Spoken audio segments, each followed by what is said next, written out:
สิ่งที่วิเศษที่สุดในชีวิตคือการตื่นเช้ามาพร้อมกับความสบายใจในทุกๆวันไม่ต้องใช้ชีวิตแบบสวยหรูอยู่ติดดิน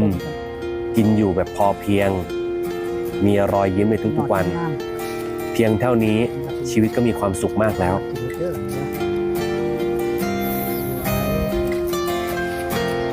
ใบใหม่ใบตอกไปนี่นะพี่กระทั่งชีตะของไม่มีงานก็ไม่มีเงินไม่มีคนคบ